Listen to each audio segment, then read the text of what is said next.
నాగర్ కర్నూలు జిల్లా అమరాబాద్ మండలంలోని నల్లమల అడవిలో అంటుకున్న మంటలు అదుపులోకి రాలేదు. గత 2 రోజులుగా అటవీ శాఖ అధికారులు తీవ్రంగా శ్రమిస్తున్నప్పటికీ మంటలు మరింత విస్తరిస్తున్నాయి. మంటలకు తోడు ఎండవేడిమి కూడా మంటలు పెరగడానికి కారణమంటున్నారు అటవీ శాఖ అధికారులు.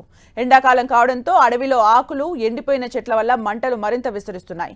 వీలైనంత త్వరగా మంటలు అదుపులోకి తేవడానికి అటవీ శాఖ తీవ్రంగా ప్రయత్నిస్తోంది. వాటర్ ట్యాంకర్లు, అధునాతన యంత్రాల ద్వారా మంటలు ఆర్పుతూ విస్తరించకుండా ఉండేందుకు ప్రయత్నిస్తున్నామని ఫారెస్ట్ అధికారులు తెలిపారు.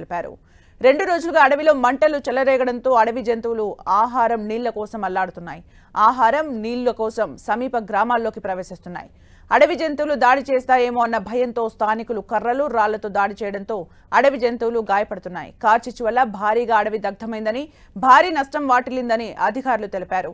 మంటలు అదుపులోకి వస్తే ఇటు మూగజీవులను కాపాడటంతో పాటు మరింత అటవీ ప్రాంతం తగలబడకుండా కాపాడొచ్చంటున్నారు ఫారెస్ట్ ఆఫీసర్లు. మరోవైపు అగ్ని ప్రమాదం నేపథ్యంలో శ్రీశైలం వెళ్లే భక్తులు, వచ్చే భక్తులు అడవిలో ఎక్కడ ఆగకూడదని, వాహనాలు ఆపొద్దని అటవీ అధికారులు హెచ్చరికలు జారీ చేశారు.